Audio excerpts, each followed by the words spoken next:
人类不断设法变得更好、更聪明、更快、更强壮、更强悍，那是人类的特性之一。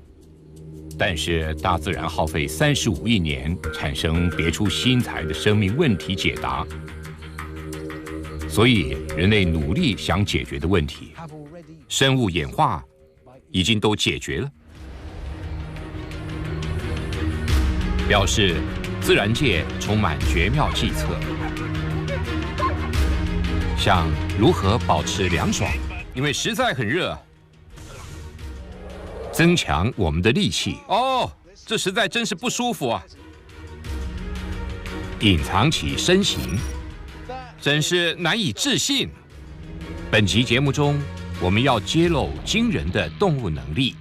他找到了，蒙住眼找到。我还要发掘这些动物如何启发一系列人类最新科学发明。没错，它自行驾驶。哎呀，太好了，哈哈，脱离了。我们必须跑遍全世界。哈吼，老天啊！陷入想象不到的处境。我们刚刚潜入海水下，因为你永远都想象不到动物王国有什么奇事等着你。出发！这全都属于大自然的奇迹。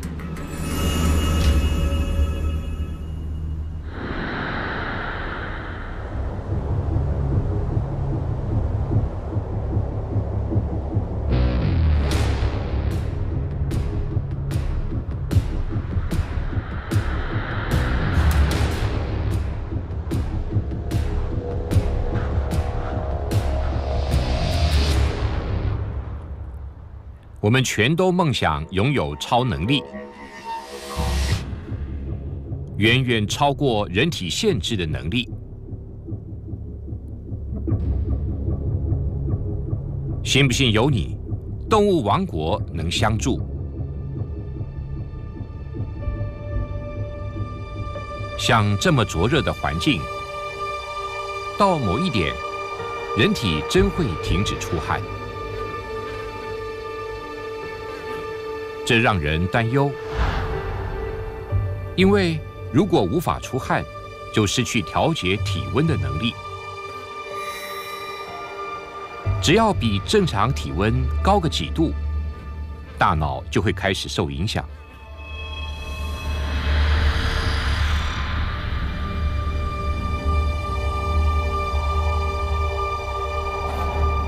体温越高，思考能力越差。直到连最简单的事都做不来。现在我要用这儿童玩具来示范。显然要严格符合科学规律，我应该先示范我在客厅常温时表现多好，但你只需要知道我很棒。现在要在火热盐田中尝试。好，开始了。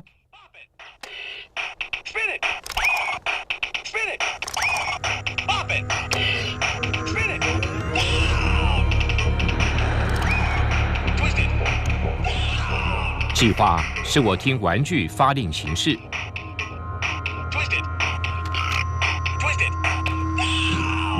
但我似乎做不到3、4个指令，就算依我的标准都很差。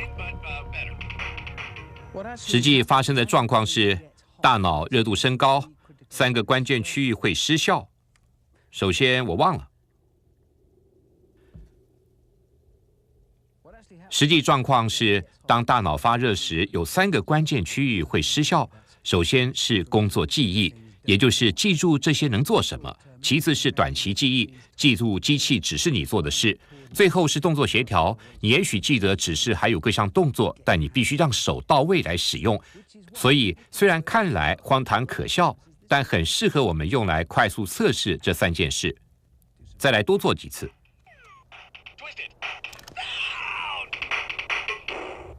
实在是无聊的玩具。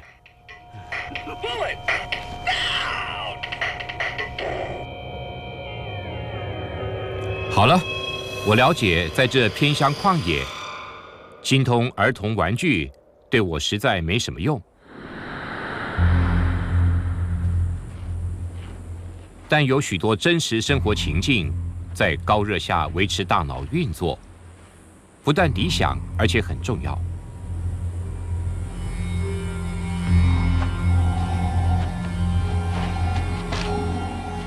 这名士兵正受训处理未爆弹，在这格洛斯特郡秘密地点，他即将初次尝试解除未爆弹。他肯定是不能做出我所犯的愚蠢错误。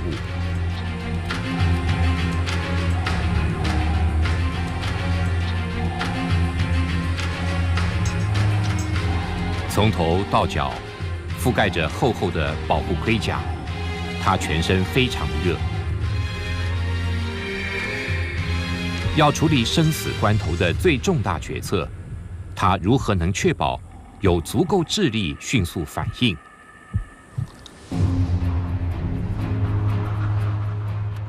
这时，自然界就能出手相助了。但掌握关键的却不是栖息在这干旱沙漠的动物，而是来自冰冻北极的动物。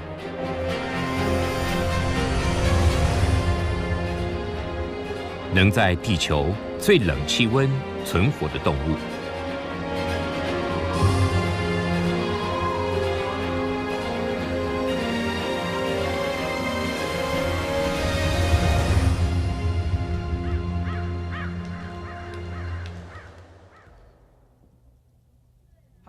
哈士奇犬演化成栖息在无法想象的寒冷环境，不只是工作和玩耍，也能睡在0度以下的冰上，因为有厚毛皮，所以能做到。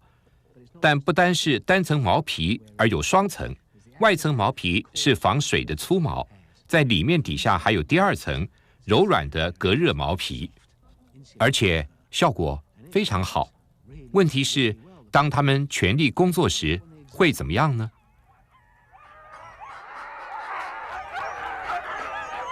哈士奇是培育成雪橇犬，一天能拉雪橇走100里。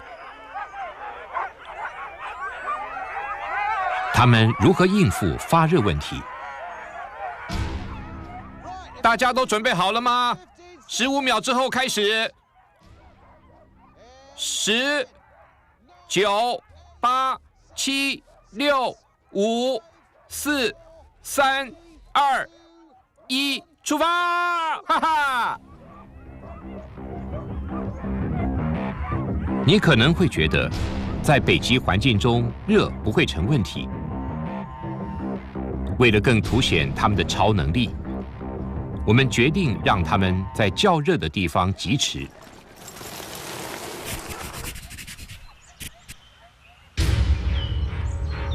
没有冰冷白雪，哈士奇的温度控制甚至更重要。尤其是不能透过厚毛皮出汗。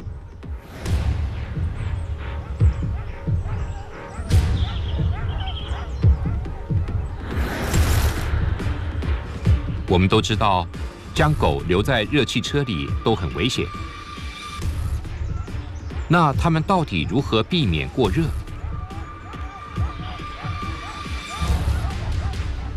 跟所有的狗一样，张嘴喘气。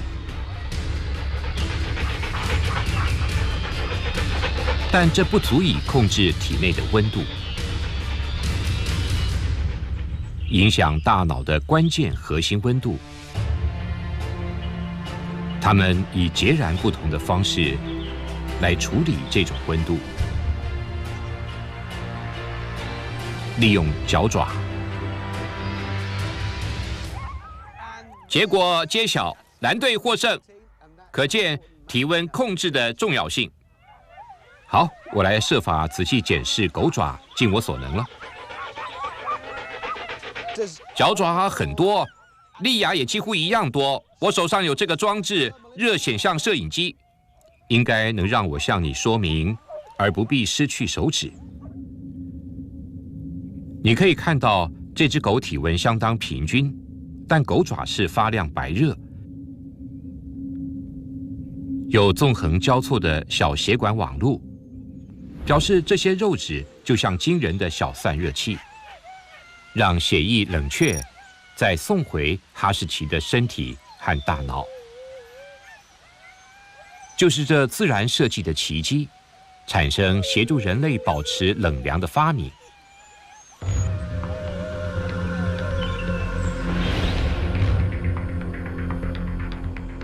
为了证明，我们要让这10个人进行跟哈士奇相同的测试，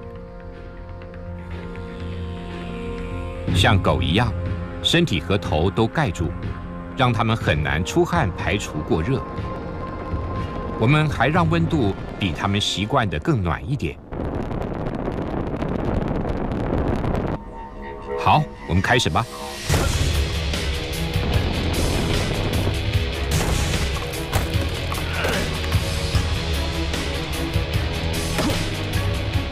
他们困在里面，我们不断调高热度，直到像我在盐田一样，他们开始犯下可笑的错误。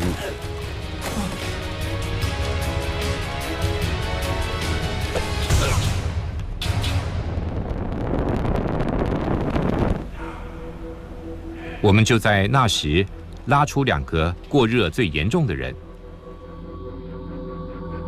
他们的核心温度还没高到会出危险，但热已经影响到生理和心智。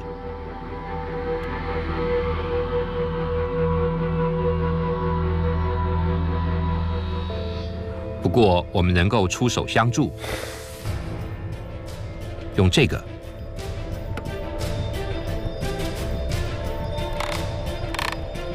这怪模怪样的圆筒，专为让人迅速降温而设计。就像哈士奇的脚爪，人的手充满大量小血管，但是更深入皮肤底下。这装置制造出真空，让血管更接近表面，再用冷却的金属锥体迅速让热血管降温。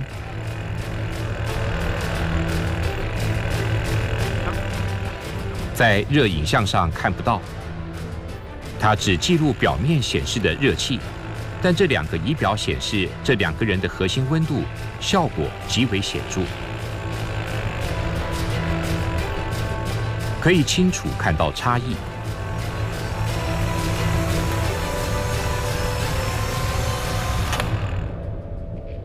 更重要的是，他们能感受到，只需要降温2分钟。就足以让实验者准备再度行动，远在队友恢复体温之前。该轮到我亲身尝试了，开始吧。密封够好，能启动真空。真空很重要，记得它能把我手上的微血管拉到表面，然后更近到接触冷却的冰水。目的并不在于让手降温，虽然确实觉得凉爽，让接近表面的微血管降温，然后传回整个身体，降低核心温度。更重要的是降低大脑温度。目前最快的方式是冷却这个。好，这是严谨的测试。我已经觉得更机警、更凉快了。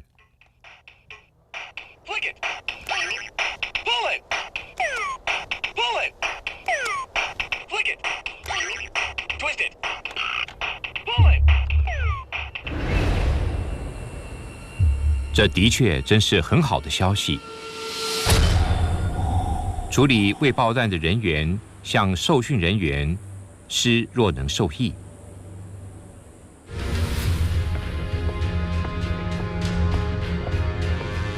此时此刻，地球上至少有100万种动物生存。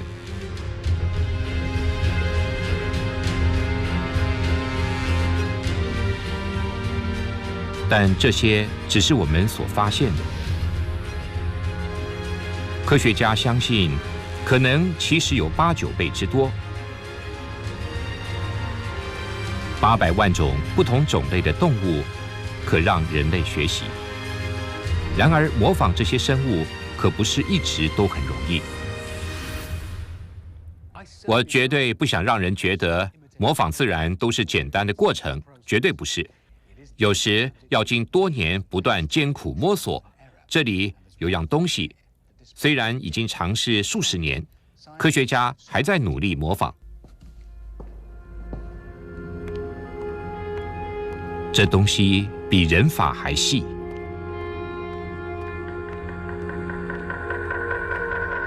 而且极轻，长度足以绕地球一圈的，细线重量不到1公斤。但难以置信的，还比钢强韧30倍。那就是蜘蛛丝。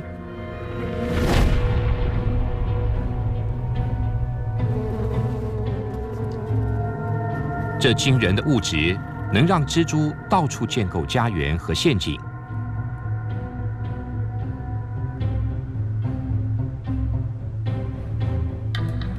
这些细丝强韧到足以支撑吐丝的蜘蛛体重，并捕捉全速飞行的苍蝇。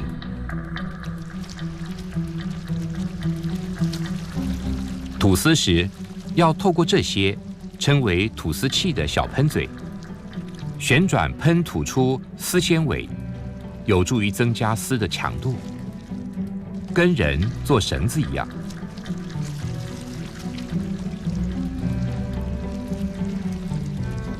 表示蜘蛛的倒霉受害者毫无机会逃脱，是不可思议的材料。过去50年来，人类努力设法模仿，但蛛丝旋转的奥秘仍然无从捉摸。事实上，已成为模仿自然的科学家追求的神圣目标，也难怪开始到别处寻找替代物。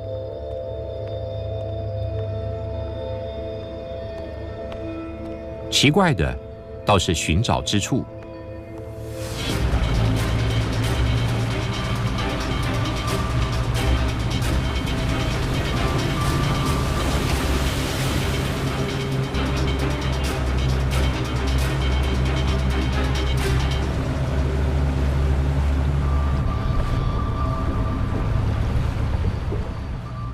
艾迪，我真没用，完全看不见。就在这里某个地方。从来没人说过寻找神圣目标很容易。幸亏我有海洋生物学家艾迪基·法鲁蒂帮我忙，只要能打破语言障碍。你们称为溥仪对吧？没错，是溥仪。是博伊吧？不是，博伊是小男孩。溥仪这名字太逊了。是溥仪，是溥仪，其实是竖条溥仪。啊，找到了，干得好！你看我找到了哎！耶！我抓到了，我抓到了，就把它拉上来吗？对，没错，就直接拉上来。如果有一点点容易恶心，最好是不要看，因为绳子底下的东西实在不容易觉得好看。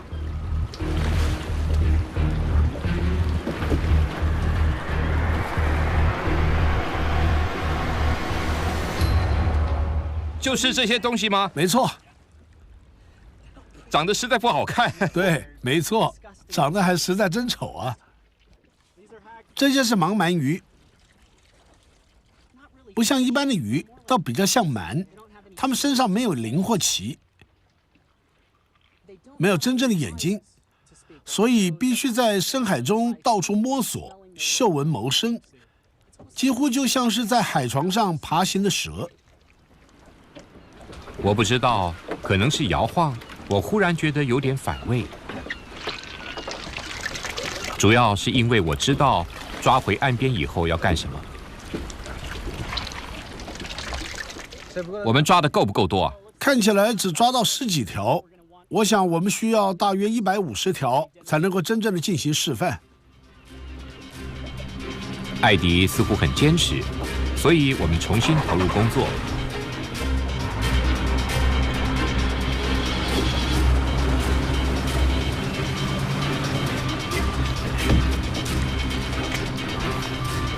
他放置很多陷阱，幸亏好像大部分都满了。最后满船滑溜渔获坡涧，我们驶向岸边和斯里普海洋研究所。第二天早晨，我来到研究所，揭露盲鳗如何挑战吐丝的蜘蛛。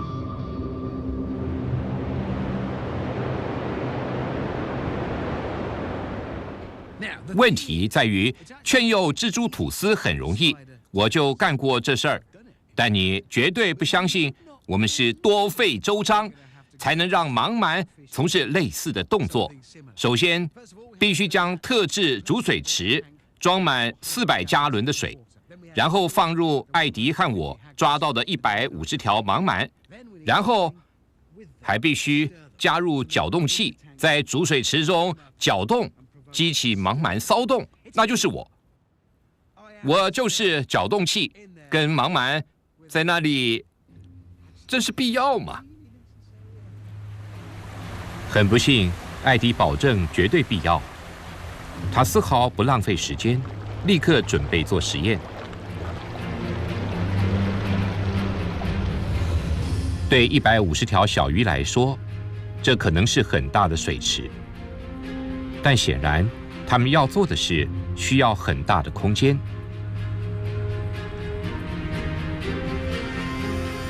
艾迪的计划是让我扮演凶猛的掠食者，盲鳗就是受惊吓的猎物。也许他们有丰富的想象力。水池里唯一可能受惊吓的是我。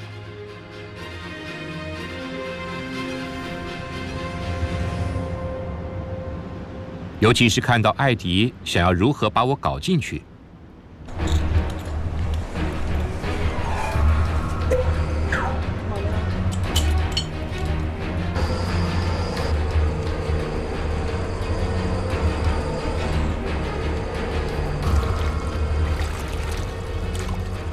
你知道，有些人会写下死前要完成的心愿清单，这绝对不是我的心愿啊。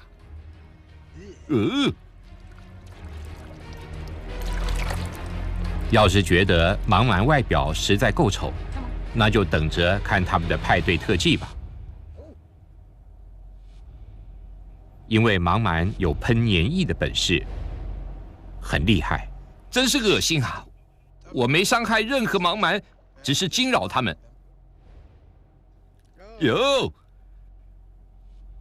这是他们内脏的自然反应。他以为我是来追捕的掠食者，既不咬我，也不游开，只是喷出一大堆粘液啊！目的是用粘液瞬间阻塞，来咬它的任何鱼嘴。真是和善的驱赶掠食者方法，他们根本不会咬。我想他们不咬人。我们来劝诱一只来打招呼。仔细看，可以看到侧边有很多细小的白孔，看来其实有点像口疮。保护粘液就是从这里喷出。现在你了解为什么需要这么大的水池了。显然，一条盲鳗几秒钟就能喷出一大桶粘液。它们制造大量的粘液，确保不会被吞吃下肚。说实在话，我就会觉得厌恶。我一点都不饿。现在这里粘液多得不得了啊！哦，这可能看来很恶心。说良心话，还真的是恶心。但是我们这样做是有原因的，可不只是拿我寻开心啊！因为重点在粘液，以及粘液能发挥的功效。现在我该离开水池了。耶，对，我要出水了。哦，这实在真是不舒服啊，真不好。但这虽然惹人厌恶，其实非常值得研究。我知道看起来真不像蜘蛛丝，摸起来也不像。那是因为我还没有处理完。要把这东西变得堪与蛛丝比拟，必须挂在特制盲鳗粘液架上。现在我想该去冲个澡，让我的茫茫黏液隔夜晒干。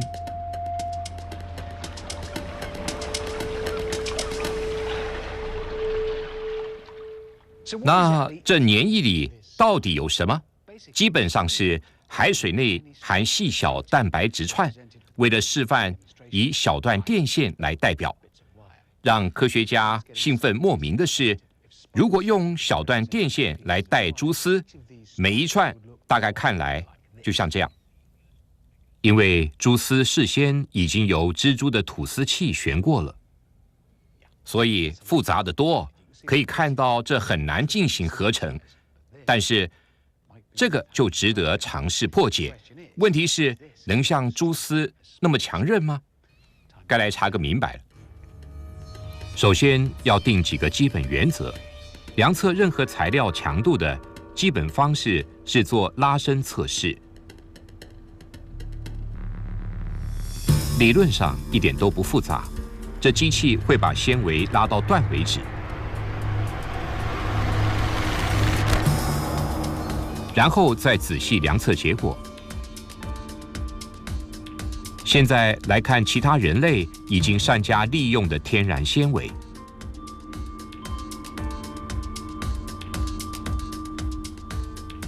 羊毛会在28盎司左右的力量时拉断，椰子丝是41盎司，琼麻是40盎司，马鬃毛是45盎司。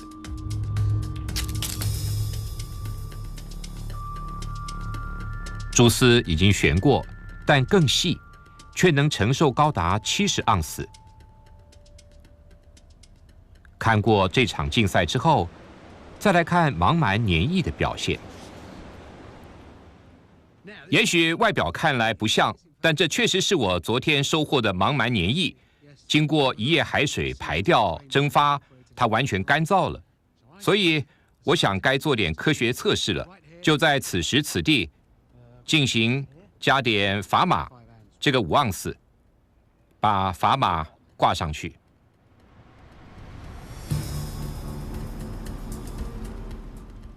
10盎司，好，还不错。现在要放更重的砝码，我们还有什么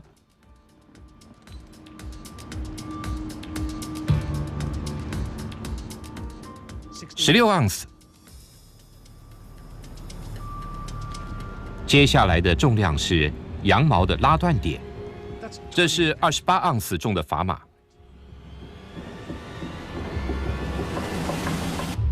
哦，撑住了！别忘了，现在纤维是直接垂挂，要让纤维更强韧，就要旋钮，扭转缠绕纤维。这可是直的。现在是40盎司，琼麻拉断点；45盎司，马鬃毛折断点，接近蜘蛛丝的领域了。55盎司。我没有砝码了。好了，这不是最严谨的科学测试，要套上全新蛮芒运动衫，可能还要好一阵子。但事实是，这可能会很有用，因为很多人造丝是从石油提炼出来的。我们知道，石油不是永久不枯竭。如果人造茫茫黏液能取而代之，那就真的不得了了。还没有人合成蛮芒黏液，所以没有任何成品可展示。但可能有一天，它会用来做本来想用蛛丝制作的一切：绳子、降落伞、吊桥缆绳、人工剑、衣服。但也不是每天都能找到圣物。不只是蜘蛛和茫茫能教导人类了解强韧，还有一种全世界各个角落都有的生物。这种生物数量之多，超过其他所有动物总和，数量之比超过3:1。这些称为节肢动物。这下问题来了，什么叫节肢动物？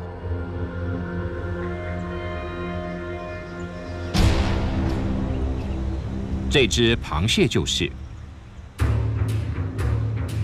这些也是。事实上，所有螃蟹和龙虾都是，加上所有蜘蛛和所有昆虫，它们之间有什么共通点？那就是都有外骨骼。基本上，所有软组织在内，支撑软组织的硬骨骼在外，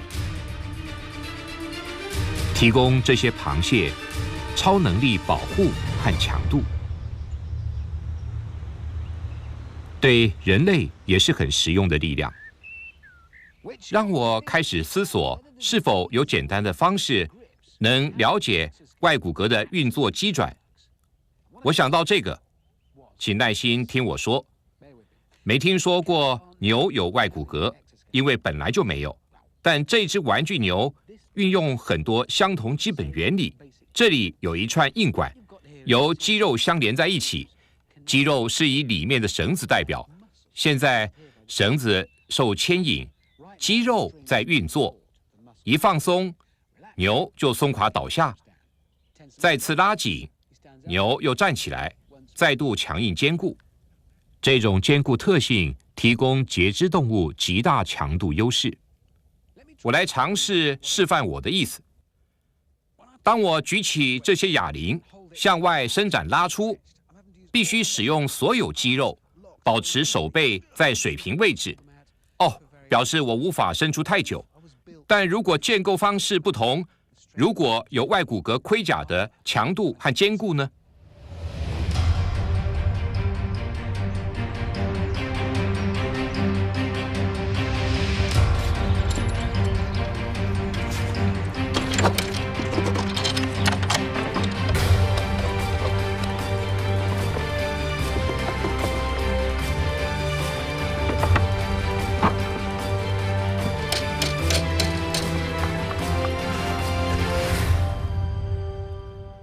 这是有专利的汉默外骨骼，不是真的有专利啦，也不是真正的外骨骼，因为我在里面，我体内也有骨骼。我会努力不扯上体内骨骼，我的任务是拉紧固定这几片。来看看这种设置是否更容易拿着砝码伸出。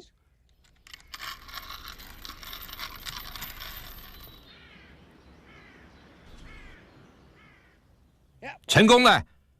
我只是在里面收缩肌肉，让这些变硬变强，还真管用。成功，有用啊！也许啊，够管用了。我想证明要点了。确实是有改进的空间，但是我拿砝码能更持久，真管用啊！相同的原理能用来建构真的是很酷的东西。这个人穿着最先进的外骨骼，让他强壮10倍，让他能轻松举起40公斤。但最重要的是，你应该知道，这个人是从腰部以下瘫痪。一般人看我坐在轮椅上，是向下低头看着我。他们看到轮椅移动，看不到坐轮椅的人。24岁的史蒂桑切，8年前骑极限单车纵跳时摔断了背，从此无法再走路。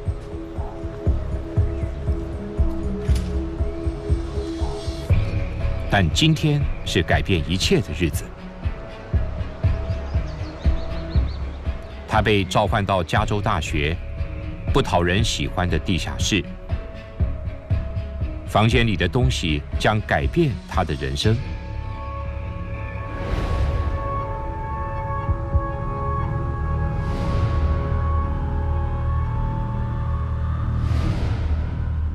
他被找来测试非凡的新科技。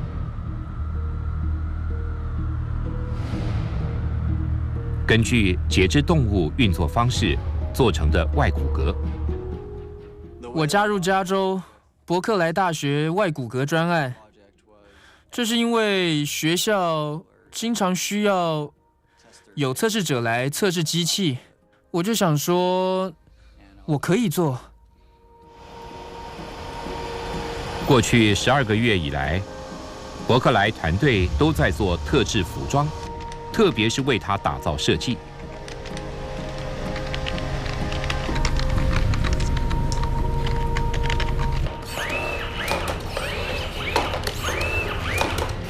这些是史提的新腿，就像外骨骼，是装在体外，提供强固和支撑。节肢动物都有的铰链关节，现在也都装在外面。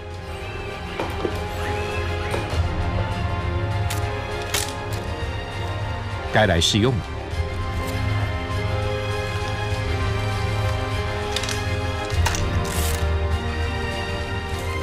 尸体插上马达，做好准备。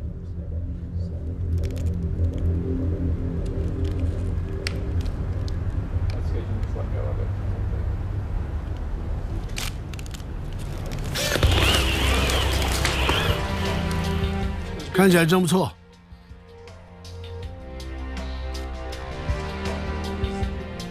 好，找出平衡，找出平衡。尸体腿中的肌肉无法支撑它的体重，但坚固的外骨骼可以替代。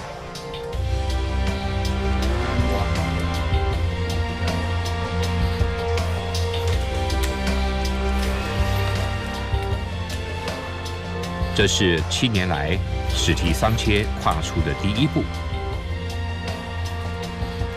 感觉相当不错。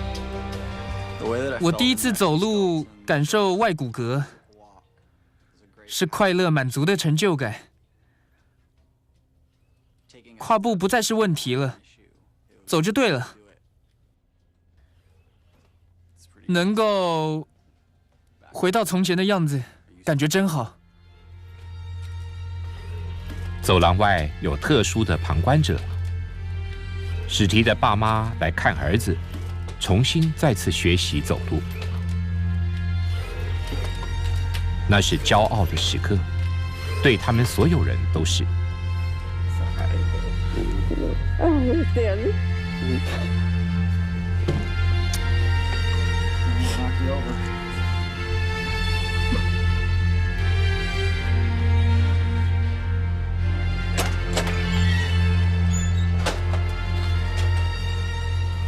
史提的世界大门忽然敞开，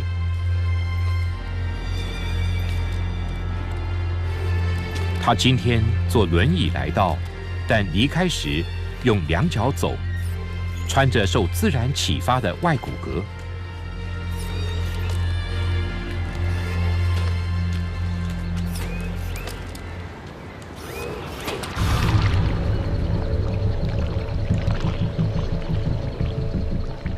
大自然奇迹有一大部分在于无尽的变化。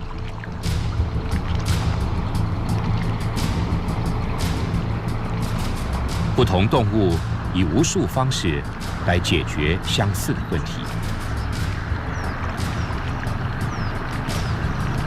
就以演示伪装来说，好，关掉马达。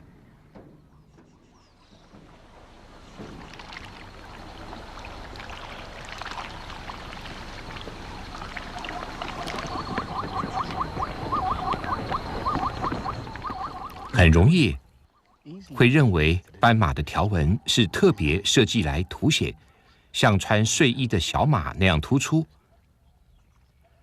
但实际上却是以几种不同方式来演示。垂直波纹线条极适宜在长草中隐藏，拆解动物的外形轮廓。斑马群数量极多时，其实让掠食者很难挑出个体目标，只看到眼花缭乱的条纹。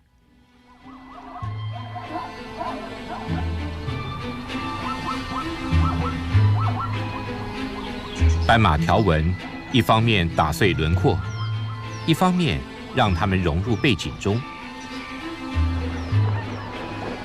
这也是我们经常采取的伪装方式。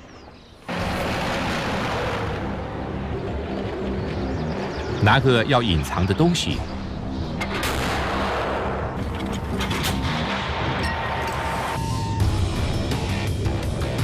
在上面漆上破碎的图案，使用融入背景的色彩，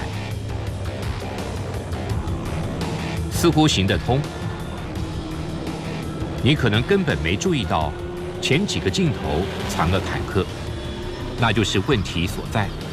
还是很突出，像色彩鲜明、惹人反感的笨重东西，尤其是像我们的哈士奇犬，气候忽然改变时，漆上的色彩全错了。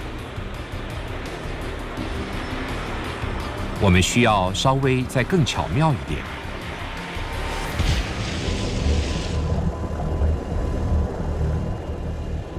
就是这个。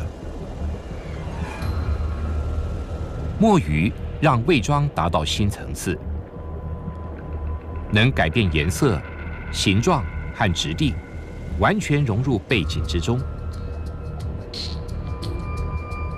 看着这些影片，很难相信这些墨鱼都是相同品种，完全根据周遭环境改变外表，称为适应性伪装。针对掠食者和猎物，都是绝佳藏身术。但墨鱼能适应任何事物吗？真的必须鼓掌赞赏墨鱼惊人的融入背景能力，但它到底有多巧妙，无时无刻消失在周遭环境中？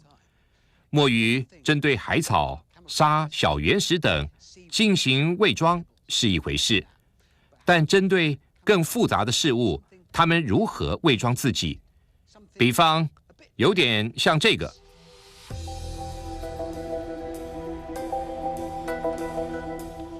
我知道不是什么伟大设计，不过我选择这可怕的装饰是有理由的。我要看墨鱼如何处理更具难度的挑战，所以我选择条纹、棋盘，还有老式印花棉布。好，来看他们如何应付。让墨鱼安顿下来，把灯光调暗。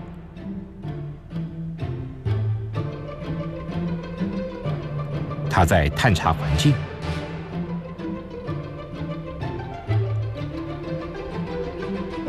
直接走向最大的东西——棋盘地板。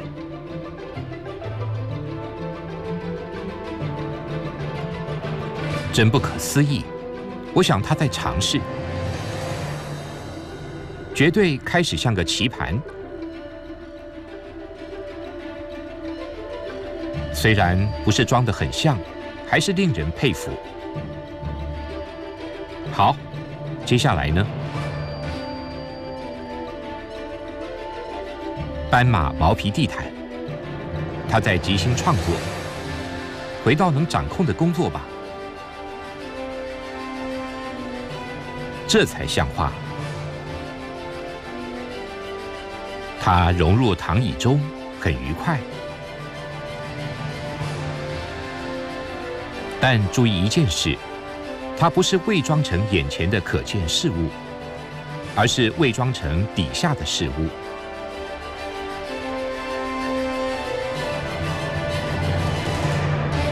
那人有可能模仿这种伪装吗？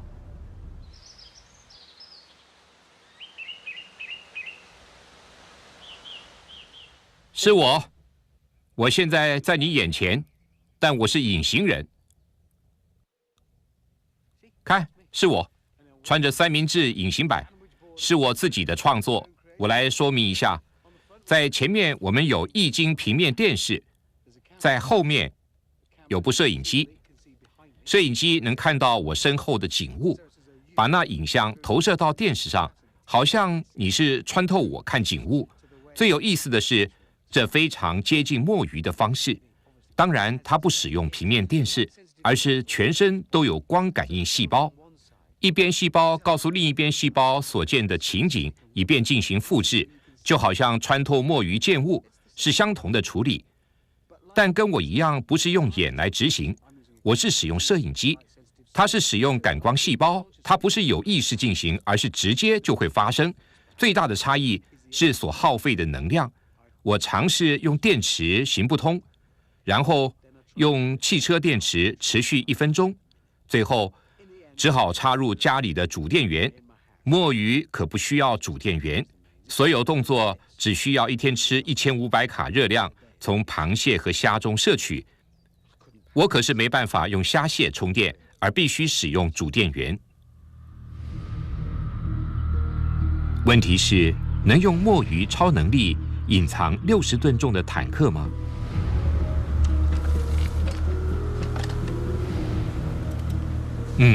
不完全行。工程师还没想出办法。像墨鱼那样进行伪装，至少白天不行。但借助这些特制的砖片，有办法能在夜间隐形。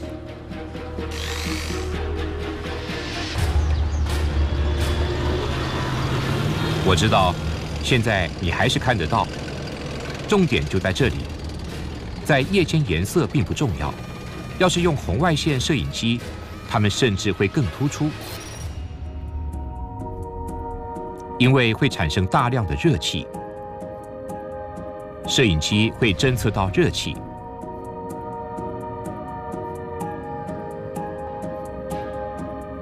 这时特制前板就有作用了。注意看开启后发生的状况。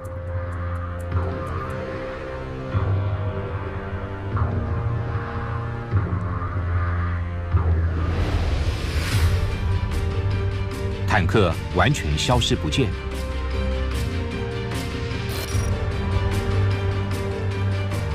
前板会读取背景温度，然后在前面显示相同的热特征，就像墨鱼运用颜色一样。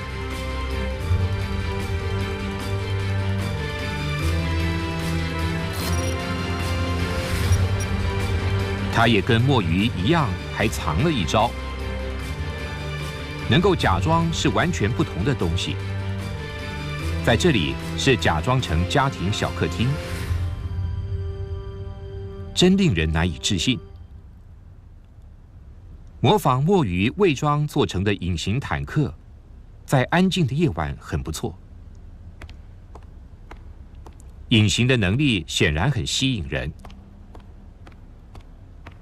但有另外一种动物超能力，却完全反向操作，让隐形的事物现形。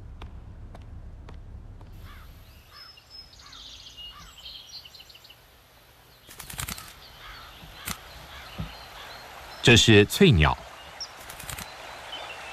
下方是缓慢流动的河水。翠鸟知道河水中有鱼，但几乎是不可能找到。水面上这么多强光和反射，根本看不到水下有什么。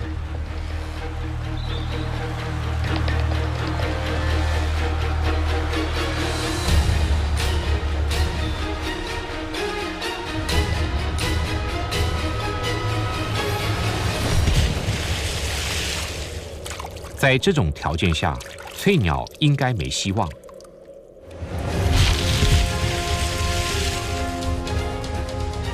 但是它有。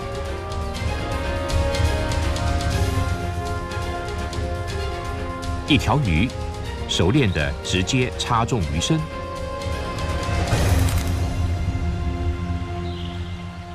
唯一可能的原因是翠鸟有超能力，让它们能直接看穿水面上的强光和反射，以绝对精准检出下面的鱼。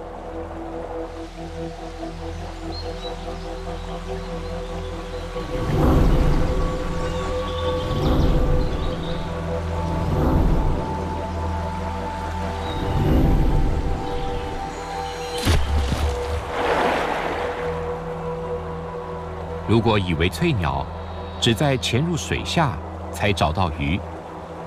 请用正常速度仔细看它潜水，看它捕鱼的速度有多快。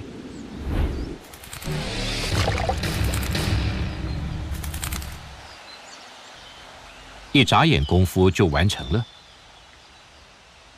他们到底如何办到的？你知道，人到了某个年纪，就要戴一副眼镜看阅读，戴另一副眼镜看电视，再戴另一副眼镜开车，然后戴另一副眼镜找所有眼镜。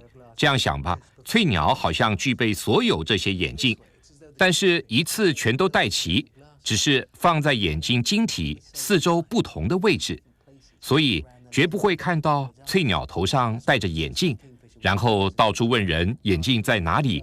事实上，甚至还要更复杂，因为它也有一系列彩色滤镜，借助于滤镜能够过滤掉特定波长的光，加强看透河水的能力。这些彩色滤镜其实是小油滴，放大翠鸟眼睛1000倍，你可以看得很清楚。听起来是很有用的超能力，所以我们要整个放大规模。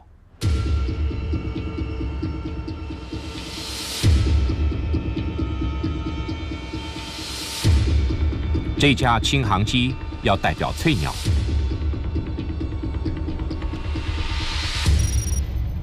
有极特殊的科技，要执行翠鸟眼睛的工作。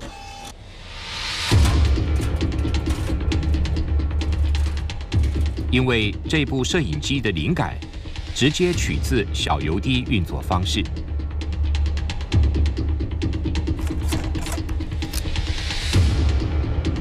但不是要在水面上方树枝找米诺鱼，而是要飞上1000英尺高空中，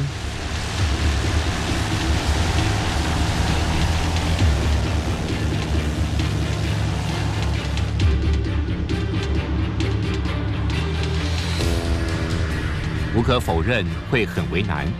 替我操控翠鸟摄影机的人，他是工程师达斯汀·米迪诺。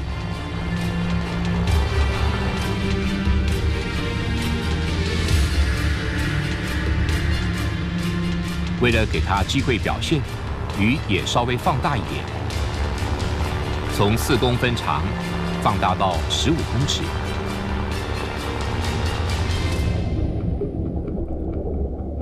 35吨重的座头鲸。对了，鲸鱼不是真的鱼，但非常适合做这个实验。座头鲸每年在墨西哥与阿拉斯加之间迁徙，表示会平行游经加州海岸。我们甚至知道鲸鱼迁徙路线，但今天加州天气这么好，一点帮助都没有。看到任何鲸鱼了吗？还没有。很难看穿海水，只有强光反射回来。尤其是阳光这么强，或者太阳稍微低一点，真的完全挡住裸眼世界。翠鸟用4种不同颜色受体来对付这种情况。我们有4部特殊摄影机，围在第5部一般摄影机四周。每部摄影机前方有滤镜，让不同光谱穿透，所以接收一种，从其他光谱减去一种，有效地看到波浪下的情况。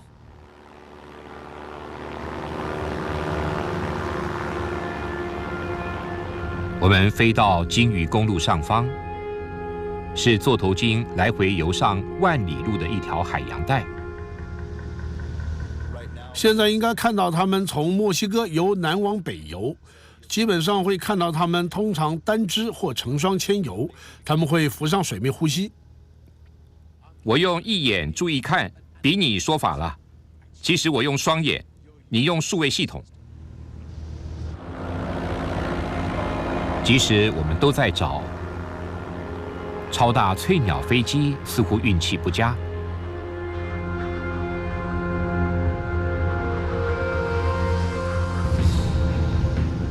然后看到一头鲸鱼了，找到了，在那边。看到鲸鱼了，没错。一般摄影机看到的，很像我用裸眼看到的，但转到数位小油滴，翠鸟摄影机所见极为不同。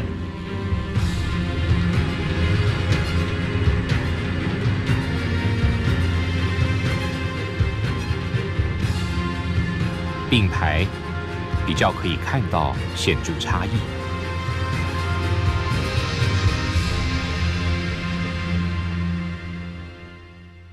其实还算蛮恰当的。我们用翠鸟双眼启发的科技，执行翠鸟一般做的事，从空中寻找水中事物。只不过我们飞得高得多，也快得多，要找的东西也大得多。但这样虽然有趣，这项科技的可能应用远超过找鲸鱼和海豚。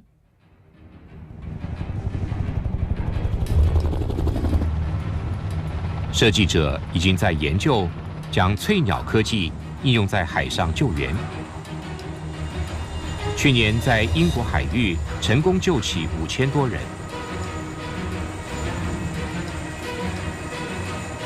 但另外有300人丧命，或者说从未找到。这部摄影机可能改变一切，全都要感谢翠鸟，我们最后一项大自然奇迹。在这3集节目中，我们检视了一些自然界启发人类的方法，可用来解决问题、满足需求。但我想知道的是，未来发展，我们还会有多少次发现绞尽脑汁想解决的问题，大自然已经有解答了。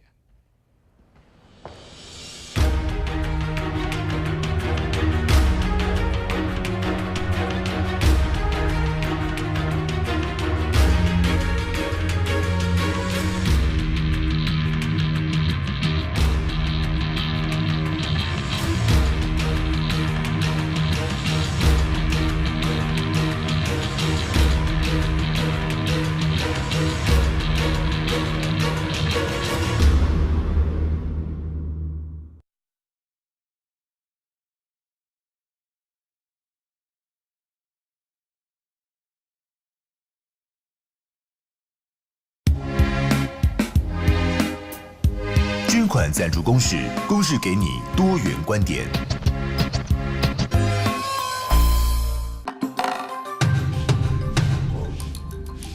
贴近侨胞的异国生活，我们要带大家前进菲律宾，一起看见异国的宗教之美，一起做出最梦幻的结婚蛋糕。好美哦！一起把台湾味发扬光大，还要一起传承中华武术。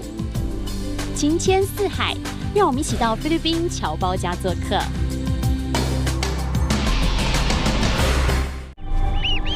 从出生的那一刻起，地球上的动物为了生存，必须克服种种考验，在竞争激烈的大自然中争得一席之地。永恒的生命脉动 DVD， 耗时4年拍摄，记录生命中每一个重要的时刻。现在就让我们踏上这段伟大的旅程，一起感受动物世界中的危机与挑战。嘉义民雄一个美丽的温室，嘎苏烫和他的老婆环娜慧吵得不可开交。嘎苏烫宁可老婆去买名牌包，也不让他花钱买凤梨苗。那我看还是买 LV 比较简单。凤梨看很多技术面的问题，种出来的问题。我搞定就好嘛。那不是这样的问题啊，红土啊。为什么只有红土才能种凤梨呢？台湾还有什么颜色的土壤呢？12月7号星期一晚上10点钟，我们的岛，生命中的土。Hello, James. Old friend. I told you never to come back here. You want to save Gotham? I can help you. I can be your secret agent. Until Falcone finds out you're alive. Nobody looks for a dead man. Now it's my man. It's a little boy. Not knowing it's ultimate. It's cheaper to bribe him. Looks like I got you just in time. 万恶高谈室，周日早上10点就在公视频道。